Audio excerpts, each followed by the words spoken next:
Ve salatu ve selamu ala seyyidina ve nebiyyina Ebu'l Kasım Mustafa Muhammed ve alihi tayyibin tahirin ve ashabihil muntecebin. Ve minha ma zekerehu sadrul muteellihin rahmetullahi aleyhi fi kutubihi ve huve el farku fi icabil indiraci beynel hamlil evveliyye ve beynel hamlil şai. Fethani yucibuhu dunel evveli.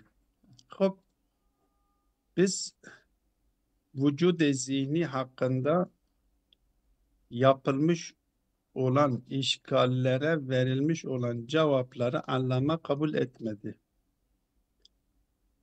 Genelde şöyle bir durum söz konusudur.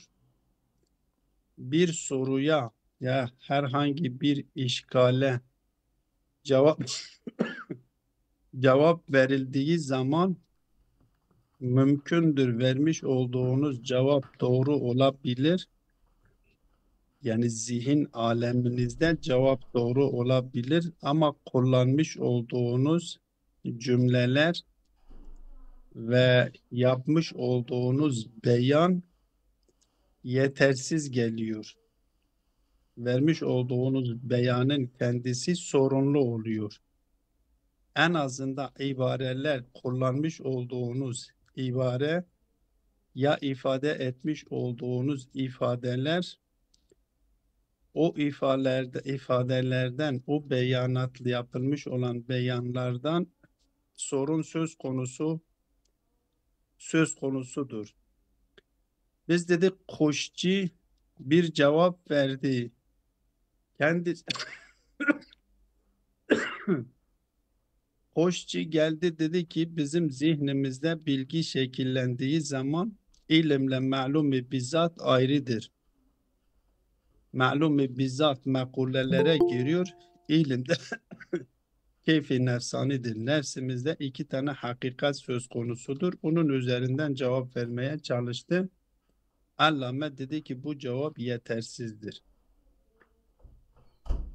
Sadruddin Deşteki de geldi kendisi Esaletül Mahiyet üzerinden ki Esaletül Mahiyetçidir. Esaletül Vücut üzerinden cevap verdi.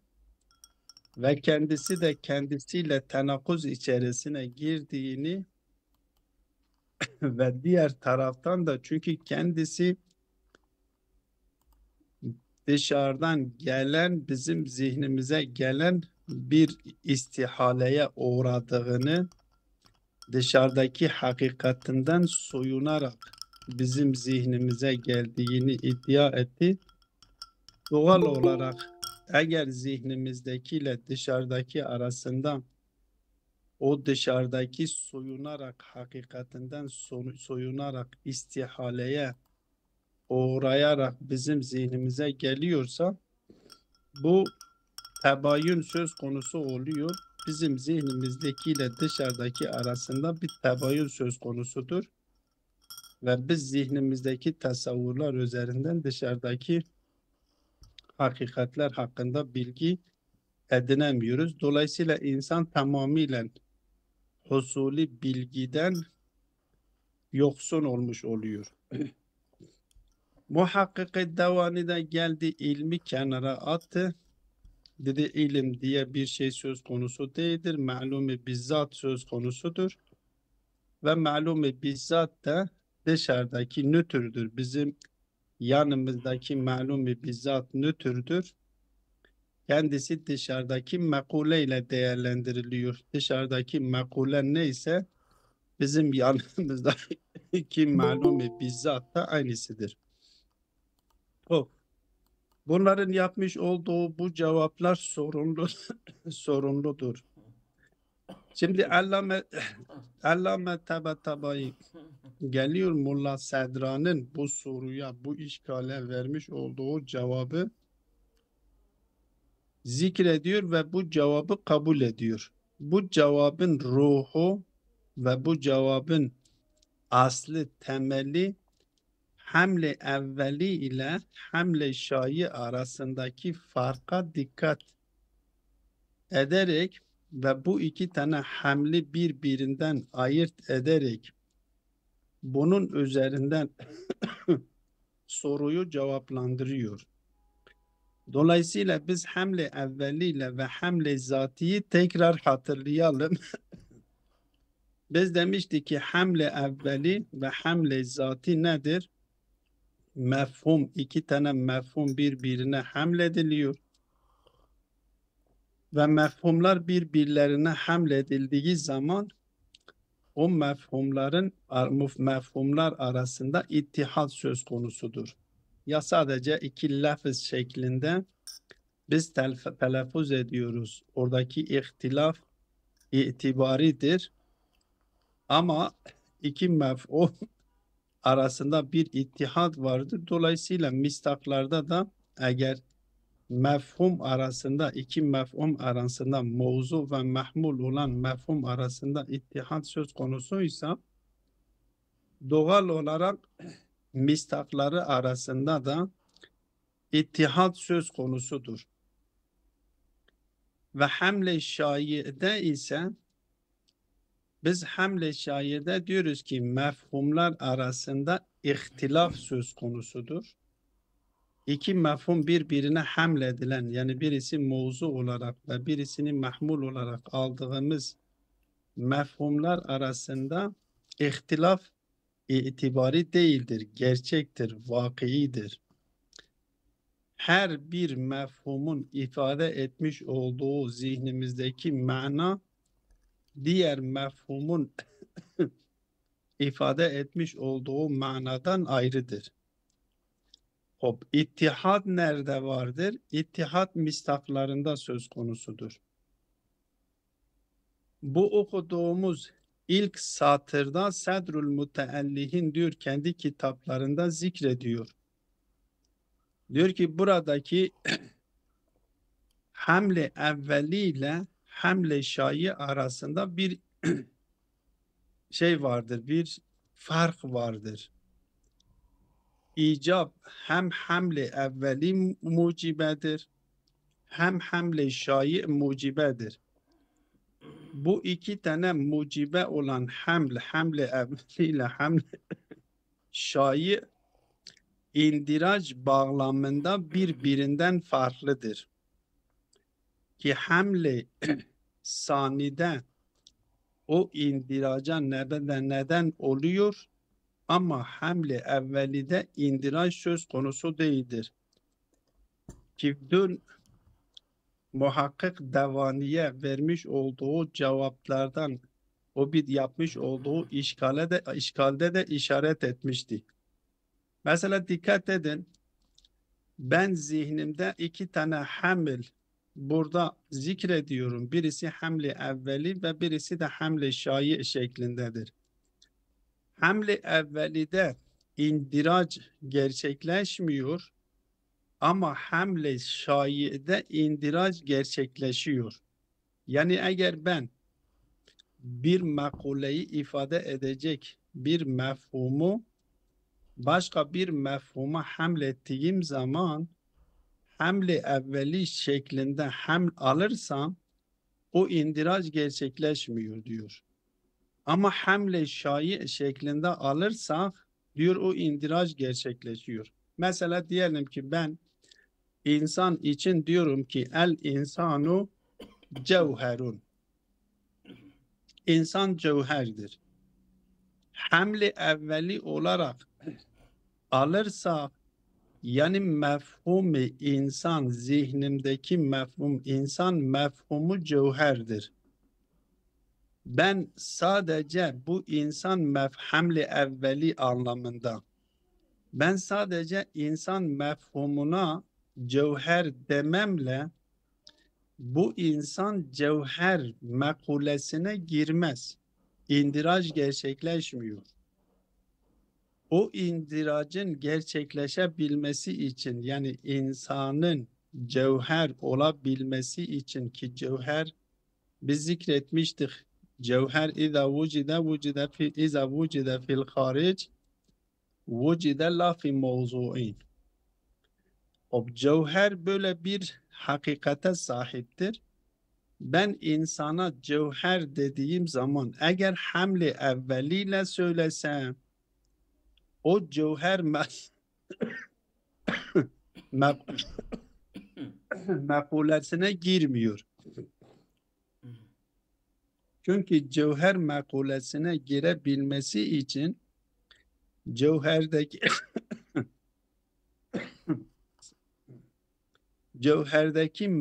cevherdeki o özelliklerin hepsine sahip olması gerekiyor. Dışarıdaki cevher gerçekleştiği zaman kendisi eser sahibidir. Ama benim zihnimde, ben zihnimdeki insana cevher dediğim zaman o dışarıdaki insanın, o mistakın eserini gerçekleştirmiyor. O dışarıdakinin eserlerini gerçekleştirmediği sürece bu insan cevher makulesine sadece cevher dememle makulesine girmez. Onun için kendisi gelip bunu açıklıyor. Diyor ki ve o ilk önce bu söylediğimi açıklıyor diyor ve huve el farku fi icabil indiraci beynel hamlil evveliyye ve beynel hamlil şayye. İndiraj noktasında icapta yani her ikisi mucibe olma bağlamında indirajda diyorlar bu ikisi arasında bir fark vardır. Fethani yucibuhu yani hamle şayede o indiraç gereklidir. O indiraca sebep oluyor, gerçekleşiyor. Donel evveli birinciden gerçekleşmiyor. El insanu cevherun bil hamlil evveliyye. İndiraç gerçekleşmiyor. El insanu cevherun bil hamli şayyi. İndiraç gerçekleşiyor. Öyleyse her iki hamil hem el insanun cevherun hamle evveli şeklinde aldığımız zaman kaziye mucibedir. Ve hem el insanu cevherun hamle şayi şeklinde aldığımız zaman hamle mucibe, kaziye mucibedir. Ama birincisinde indiraç gerçekleşmiyor. Yani o insan cevher makulesine girmiyor. Ama ikincisinde hamle şayi olarak aldığımız zaman o insan cevher makulesine giriyor. Hop diyor ki bu nasıl oluyor? Beyanu zalike. Seydam. Getirip bunu Seydam. açıklıyor. İki Evet. kelime rica edeyim. Yani şimdi el hamlul ula ittihadul mevdu'i vel mahmuli mefhumen Evet. el hamlul şayi' ittihadul mevdu'i vel mahmuli vücuden. Sen cevher desen Vücuden sen vücud mistakan beli beli. evet. Sen cevher desen el insanu cevherun nasıl mefhum olarak mevdu ile mahmul arasına girecek? Girmiyor çünkü cevher dışarıdan vücuddan olması lazım değil mi? Aynen öyle. Ha. Bakın şimdi Bunun için yani yucibu sani çünkü fil vücudi yani ittihadul mevdu'i vel mahmuli fil vücudi. Ama dunel evveli ki mefhumen yani cevher girmiyor. Cevher dışarıda olması, vücut bulması lazım. Mefhum değil ki. Evet, afwan. doğru. Yani ben böyle almışım. Belki yanlıştır. Yo şöyle yanlış nokta dikkat edilmesi gereken doğrudur. Aynen öyledir. Yanlış şöyle bir şey söz konusu. Şimdi ben insanı tarif ederken zihnimdeki insanı tarif ediyorum.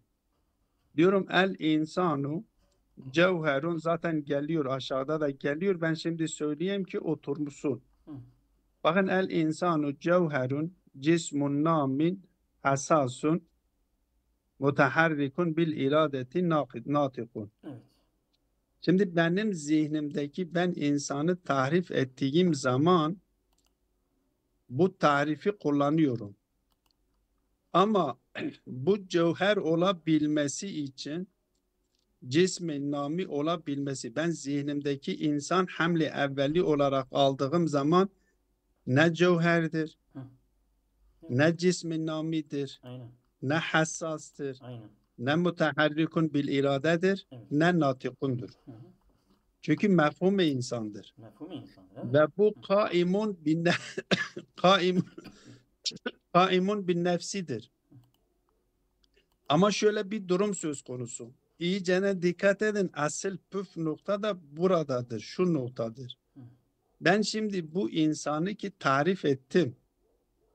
Bu benim zihnimdeki olan insan şimdi cevher değildir. Ama benim zihnimdeki insan dışarıda vücut bulursa söylediğim bunların hepsine sahip olur mu olmaz mı? بحمل الشايع olur.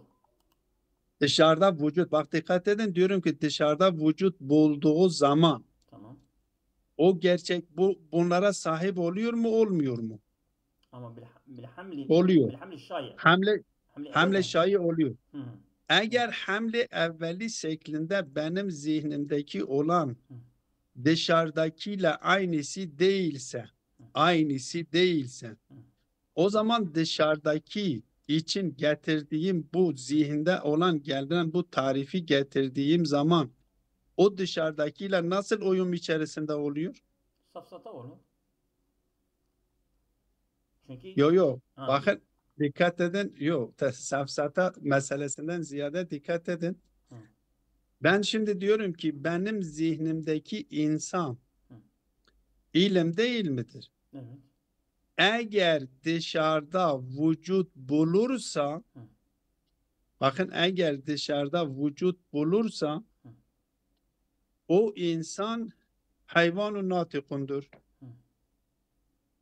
Eğer dışarıda vücut bulursa. Hı. Ama zihnimde olduğu sürece bilgi şeklinde olduğu için Hı. o hayvan-ı natıkı söz konusu değildir. Tamam. Evet. Ama dışarıda gerçekleştiği zaman o hayvan-ı natık mıdır değil midir? Cism-i nami midir değil midir? Cism-i namidir, cevherdir. O zaman benim zihnimdekiyle o dışarıdaki aynı değil midir? Aynıdır. Tabii. Bu Aynıdır. yani mefhum olarak evet. Hı. Evet. Ama makule girmemiş. Çünkü eğer o önceki koşçinin, yaş destekinin veya devaninin vermiş olduğu cevaplar üzerinden gidersek o dışarıdaki bu sefer değişmiş oluyor. Dışarıda değiştiği zaman şimdi benim zihnimde Zat-ı Bari Teala'yı düşününüz. Yahut da mesela bir mühendisi düşününüz. Mühendis kendi zihninde Zat-ı Bari Teala insan Zat-ı Bari Teala'nın bilgisindedir.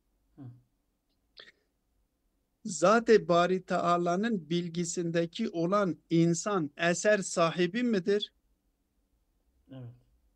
Yok. Zat-ı Bari Teala. Kendisini görebiliyor mu? Yok. Yok. Hareket ediyor mu? Yok. Yok. Konuşabiliyor mu? Yok.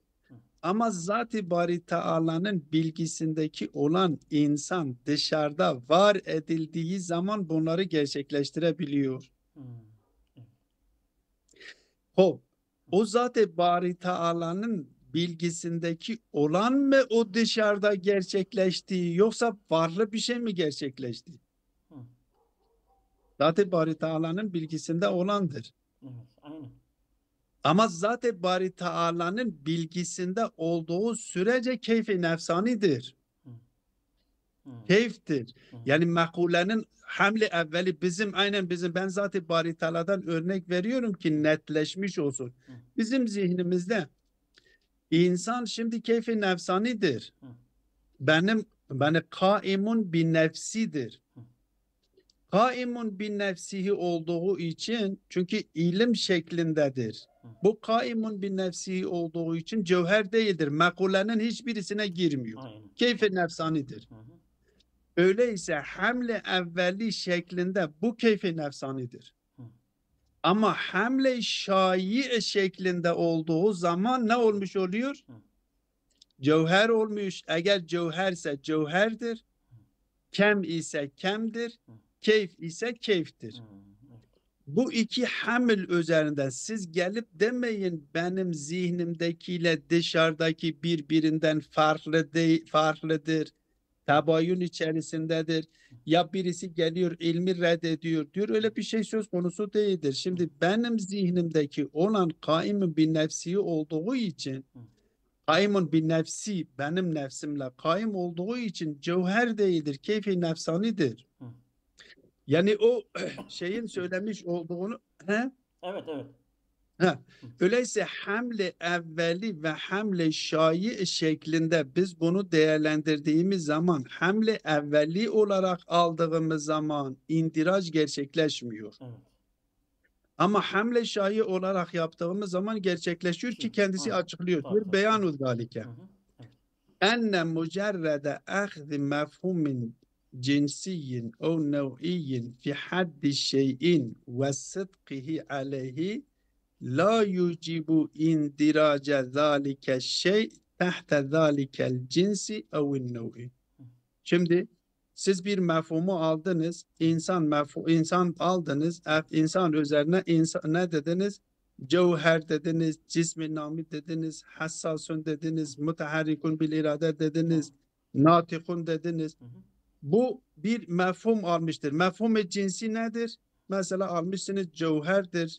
Elbette hem cevher cinstir, hem cinsi nami cismi nami cinstir, hem hassas cinstir. Muteharrikun bil irade ta natıka kadar. Hı hı. Bunlar cinstir. Şimdi bir cins ya nev'i almışız. Hı hı. Ki mesela farz edelim natık fasıldır. Elbette nev'i aldığımız zaman bunlar bir diğerlerine geçenlerde de işaret Hı. etmiştim. Evet. Bunlar bir diğerine oranla nev oluyor. Mesela biz insan nev'ül envadır. Hı hı. Hayvan cinstir nev insan için. Hı. Ama hayvan cismi namiye oranla nev'dur. Hı hı. Cismi nami cisme oranla nev'dur. Hı. Ama hayvana oranla Evet. Ne kadar cinstir. yükselirse Cism evet. Ha, bunlar cinstir. Hem Tamam. nev'dir hem cinstir diyor. Evet. Diyor ki bunlar ne yaptı? La yucibu indirace zalike şey tahte zalikel cinsi evin nev'i. Bu cinsin ya nev'in altına girmiyor. Bel yetevakkaful indiracu tahtehu Hı. ala terettubi athari zalikel cins evin nev'il hariciyeti ala zalike şey. Oldu. Ne zaman Güzel. o Hı. eserlerine sahip Hı. oldun mu Hı. o mekulenin altına giriyor. Geliyor. Öyleyse Hı hı. bir mekuleyi başka bir mekule için kullandığımız zaman bir bir mefhum için kullandığımız zaman onun o mekule altına girebilmesi için o dışarıdaki eserlerine sahip olması gerekiyor. Sadece o mefhumu onun için kullandığımızdan dolayı o onun altına girmiyor. O indiraç gerçekleşmiyor. Yani Bu sana aynı birinci dediğin gibi merhale oluyor. ki Yani he? aynen senin dediğin gibi oldu. Yani Aynen sadece mefhumse girmiyor. Ama dışarıdan bir girmiyor. şeysi olduğu Ha, zaman ama hemen dışarıda giriyor. hamle şayı ola Hı. aynen öyle. Çok güzel. Evet. Tamam. Oturdu. فمجرد أخذ الجوهر والجسم مثلا في حد الإنسان. Mesela cevher ve cismi nami getiriyoruz. Biz insanı tarif ederken söylüyoruz.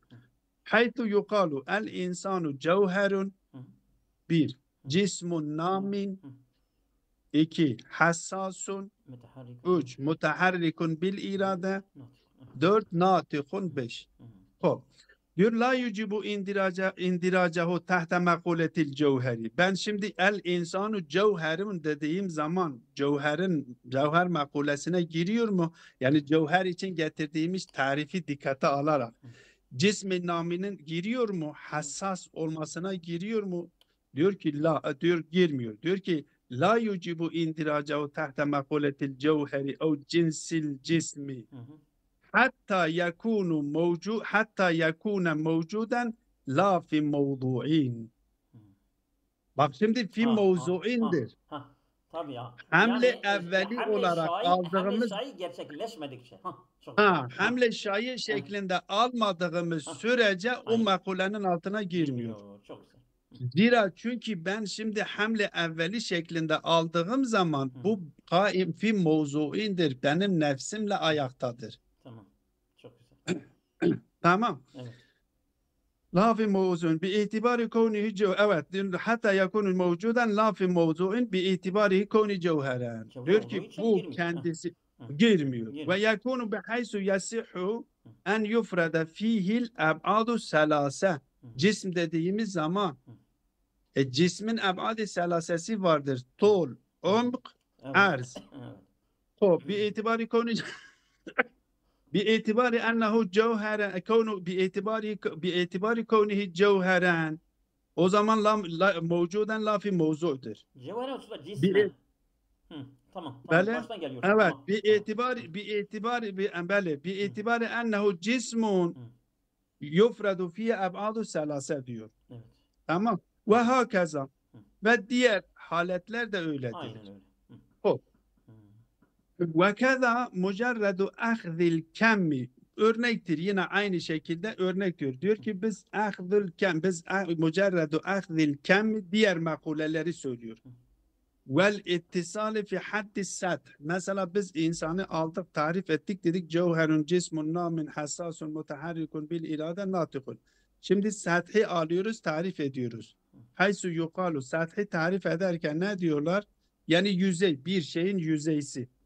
Diyor es-sathu kemmun muttasilun harun munkasimun fi ciheteyni. Bu biz sathi tarif ederken dedik kemdir. Bu kem makulesine mi girdi? Diyor la yucibu indiracahu tahtel kemmi vel muttasili mesela. Kemmin Türkçesi ne olabilir? Kem nicelik. Nicelik. Tamam. Güzel. Keyf niteliktir. Kemden Kemden niceliktir. Tamam. Güzel. Tamam. Teşekkür. Hop. Diyor ki la yucibu indiracahu tahtel kemmi vel muttasili mesela. Yani biz sate için ne getirdik? Dedik kemdir, muttasildir, karrun, munkasimun fi ciheteyni. Şimdi hamle evveli şeklinde biz sate kem dediğimiz zaman keme mi giriyor? Yok. Muttasil midir? Yok. Sat bir manadır, zihnimizdedir. Karrun munkasimun ila fi ciheteyni değildir. Bu makulenin la yucibu indiracahu tahtel kemmi vel muttasili mesela. Ne kemin altına giriyor, ne muttasil sözlüğünün altına giriyor. Hatta yekune kabilen lil inkisami bizatihi min ciheti ennehu kemmu. Ta ki dışarıda kendisi o sat dışarıda hamle şayi şeklinde dışarıdaki yüzey biz metre alıyoruz. Metre üzerinden biz yapabiliyoruz. Onu metre yapabildiği yani mefhum olduğu sürece yoktur. Ama mevcut olduğu sürece evet. Aynen. Tamam. Evet. Ve müştemilen alel faslil müştereki min ciheti ennehum muttasilun. Yani diyor ki la hatta yakunu kabilen lil inkisami bizati min ciheti ennehu kemmun ve müştemilun alel faslil müştereki min ciheti ennehum muttasilun. Onun fasl-i müştereki de sahip olması gerekiyor. Ta ki o şeyin altına, mekulenin altına girmiş oluyor. Bunları o dışarıda bunlar gerçekleşmedikçe o mekulenin altına girmiyor. Öyleyse biz Mulla Sadra geliyor hamle evveli ve hamle şayiden yardım alarak ve hamle şayi üzerinden bu soruyu cevaplandırmaya çalışıyor. Hop. ولو كان مجرد صدق مفهوم على مفهوم بله ولو كان مجرد صدق مفهوم على شيء موجبا للاندراج eğer sadece bir mefhum başka bir şeye sıdk ettiğinden dolayı o şeye indiraç olmuş olsaydı lekane kullu mefhumin kulliyin ferden li nefsihi. Her mefhum külli bir ferd olmuş oluyordu kendi nefsi için. Alan mesela biz zihnimizde el insanu mana insan mefhumu hamle evveli şeklinde aldığımız zaman külli midir yoksa cüzi midir? Küllidir. Küllidir. Eğer bu insan küllinin altına girmiş olsaydı yani sadece o külliyi üzerine yaptığımız zaman ona onun şeyine girmiş indiraç olmuş olsaydı O zaman ne olmuş oluyordu? Mefhum-u külli ferden linnef kendisi için oluyordu. Başkaları için olmayacaktı. aynen, aynen. Niye? Lisidkihi bil hamlil evveliyye ala nefsihi. Çünkü hamle evveliyle kendisi dışında başkasını şamil gelmiyor ki. Aynen. Sadece kendisi için vardır. Başkası için başkası Evet. için söz konusu değildir. Fel indiracı pes öyleyse netice alıyor. Yani öyleyse vurgulamak istediği burada konunun ruhu budur. Sadece mucerredu sıdkı mefhumin ala şeyin la yucibu indirace şeyin, bu kadar. Böyle şey söz konusu değildi. Öyleyse o zaman indiraç nasıl gerçekleşiyor? Diyor fel indiracu yetevakkafu ala terettubil athar. O indiracın gerçekleşebilmesi için o eserlerin de gerçekleşmesi gerekiyor. Mesela dışarıdaki cevher İza vucide fil haric vucide la fi mevzu'in değil midir? Vucide la fi mevzu'indir. Cismun namin değil midir? Namidir. Hareket kendisi gelişiyor. Hareket ediyor. Natıktır. O dışarıdaki yani dışarıdaki vücuda ait olan o eserler gerçekleştiği zaman o eserler de mistakına aittir. Vücuduna aittir. Evet. Evet. Dolayısıyla o eserlere sahip olmadıkça indiraç gerçekleşmiyor. Biz burada hamle evveli şeklinde aldığımız zaman bunları hiçbirisi o makulelerin altına girmiyor. Ve girmemekle beraber nokta burasıdır ha. Girmemekle beraber makulelerin altına girmemekle beraber onlardan ayrı değildir. Niye? Çünkü biz diyoruz ki mahiyete insan. Dikkat edin, mahiyete insan. Benim zihnimde ben bir insan tasavvur etmişim. Ben özellikle Allah bağlamında, Allah Celle Celaluhu bağlamında söylüyorum ki konu netleşmiş olsun. Çünkü Zat-ı Bari Teala İnsanı yaratmadan önce insan onun bilgisindedir. Göğü yaratmadan önce gök onun bilgisindedir. Yeri yaratma yani yaratılmış olan bütün varlıkları düşününüz. Yaratılmadan önce Zat-ı Bari Teala'nın bilgisindedir. Eğer bilgisinde olmazsa zaten yaratılış dairesine girmez. مفهوم الزيني O değil mi? Yani bilhaml evvel. efendim? Yani mefhum Evet. zeyni. Ha bir hamlil evvel Ha. Zat-ı Bari Teala'nın bilgisindedir. Ha. O bilgisinde olduğu zaman ne iradesi vardır, ne kendini görebiliyor, ne hareket edebiliyor. Ama onun aynısı o bilgisindeki aynısı dışarıda hamle şair şeklinde vücut bulduğu zaman Ha.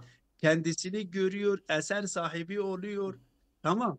Evet. Bak orada o makulenin altına girmiş oluyor. Yani biz burada diyebilir miyiz ki o dışarıda gerçekleşmiş olan o vücut o eserlere sahiptir, o makulenin altındadır. Ama dışarıda zihnimde, bilgide o makuleye girmediği için o değildir. Biz diyebilir miyiz? Yok. Diyemiyoruz. Evet.